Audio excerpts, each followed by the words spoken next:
مرغوب عالم دہلی سے سوال کرتے ہیں کہ بیوی کو کس کرنے سے یا اس کی زبان چوسنے سے یا بیوی کے ساتھ سونے سے کیا غسل فرض ہوگا؟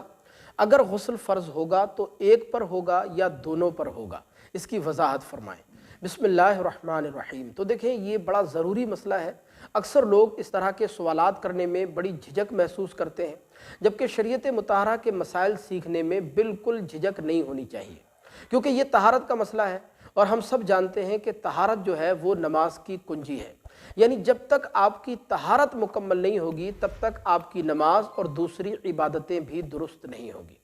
اچھا، یہاں پر آپ یہ ضرور سمجھ لیجئے کہ انسان پر غسل کب کب واجب ہوتا ہے اور کتنی چیزوں سے واجب ہوتا ہے، تاکہ آئندہ کبھی بھی اس طرح کا کوئی مسئلہ آپ کے سامنے آئے تو آپ فوراً سمجھ جائیں کہ آپ پر غسل واجب ہوا ہے یا نہیں۔ تو اچھی طرح ذہن نشین فرما لیں، پہلی چیز جس سے انسان پر غسل واجب ہو جاتا ہے وہ ہے منی کا شہوت کے ساتھ اپنی جگہ سے جدا ہو کر نکلنا، یعنی لذت کے ساتھ منی کا خارج ہونا، لذت کے ساتھ ڈسچارج ہونا، اس سے انسان پر غسل واجب ہو جاتا ہے۔ دوسری چیز ہے احتلام، یعنی نائٹ فال ہونے سے، یعنی نیند کی حالت میں، سونے کی حالت میں منی کا اخراج ہو جائے، بندہ ڈسچارج ہو جائے تو اس سے بھی انسان پر غسل واجب ہو جاتا ہے۔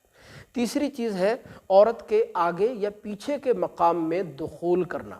اچھی طرح یاد رکھیں، عورت کے پیچھے کے مقام میں دخول کرنا یہ سخت کبیرہ گناہوں میں سے ہے، یہ جائز نہیں ہے، بلکہ حدیث مبارکہ میں ایسے انسان کو ملعون قرار دیا گیا ہے، یعنی جو عورت کے پیچھے کے مقام میں دخول کرے وہ ملعون ہے، یہ جائز نہیں ہے۔ لیکن اگر کوئی انسان کمینگی پر اتر آئے اور بیوی کے پیچھے کے مقام میں دخول کر بیٹھے تو عورت کے آگے یا پیچھے کے مقام میں دخول کرنے سے، چاہے وہ شہوت کے ساتھ ہو، بلا شہوت ہو، انزال ہو نہ ہو، ڈسچارج ہو نہ ہو، بہرحال دونوں پر غسل فرض ہو جائے گا۔ اور چوتھی چیز ہے عورت جب حیض سے فارغ ہو جائے، یعنی عورت کو جو پیریڈ آ رہا ہے اس پیریڈ سے فراغت پا جائے تو اس سے فارغ ہونے کے بعد بھی عورت پر غسل کرنا فرض ہو جاتا ہے۔ پانچویں چیز ہے نفاس سے فارغ ہونے کے بعد۔ نفاس وہ خون کہلاتا ہے جو بچے کی پیدائش کے بعد عورت کو آتا ہے، جس کی زیادہ سے زیادہ مدت 40 دن ہوتی ہے، لہذا نفاس سے فارغ ہونے کے بعد بھی عورت پر غسل کرنا فرض ہو جاتا ہے۔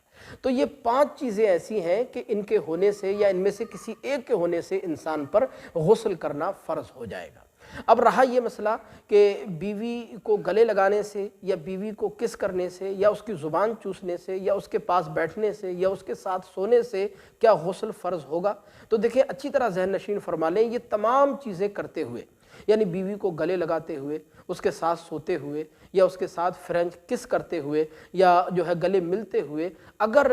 دونوں ڈسچارج ہو جائیں، یا شوہر ڈسچارج ہو جائے یا بیوی ڈسچارج ہو جائے، یا دونوں ڈسچارج ہو جائیں یا دونوں میں سے کوئی ایک ڈسچارج ہو جائے، تو جو ڈسچارج ہوگا اس پر غسل کرنا فرض ہو جائے گا۔ اگر دونوں ڈسچارج ہو جائیں گے تو دونوں پر غسل کرنا فرض ہو جائے گا۔ لیکن اگر بیوی کے ساتھ سوتے ہوئے یا کس کرتے ہوئے، اس کو گلے لگاتے ہوئے اگر کوئی ڈسچارج نہ ہو تو پھر غسل کرنا فرض نہیں ہوگا۔ بعض اوقات ہوتا یہ ہے کہ بیوی کے ساتھ بیٹھے ہیں یا اس کے ساتھ لیٹے ہیں یا بیوی کو گلے لگایا تو اس سے ہوتا یہ ہے کہ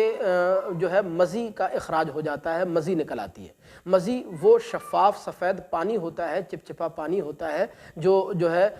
ایسے لمحات میں، ایسے اوقات میں بعض اوقات نکل جاتی ہے۔ تو یاد رکھیں یہ مزی ہوتی ہے، مزی کے نکلنے سے غسل واجب نہیں ہوتا ہے، البتہ اگر آپ کا وضو ہے تو وضو جاتا رہتا ہے، وضو ٹوٹ جاتا ہے۔ لیکن مزی بھی نجاست غلیظہ ہوتی ہے، مزی کپڑے کے جتنے حصے پر لگ جائے اس کپڑے کے اس حصے کو دھونا ضروری ہوتا ہے، لہذا مزی کے نکلنے سے غسل واجب نہیں ہوتا ہے۔ اب مزی کی اس کی جو ہے وہ 3 طرح کی ہوتی ہے، مزی ہوتی ہے، ایک منی ہوتی ہے، ایک ودی ہوتی ہے۔ ان تینوں میں کیا فرق ہوتا ہے، ان تینوں کا حکم کیا ہوتا ہے، مزی کے نکلنے سے کیا ہوتا ہے، منی کے نکلنے سے، ودی کے نکلنے سے کیا ہوتا ہے، اس پر ہماری ایک الگ سے ویڈیو موجود ہے، اس کا لنک آپ کو ڈسکرپشن میں مل جائے گا، جا کر کے دیکھ لیجئے، ان تینوں کا فرق اور ان کا حکم آپ کو اچھی طرح سمجھ میں آ جائے گا۔ تو بہرحال خلاصہ کلام یہ ہے کہ بیوی سے گلے ملتے ہوئے،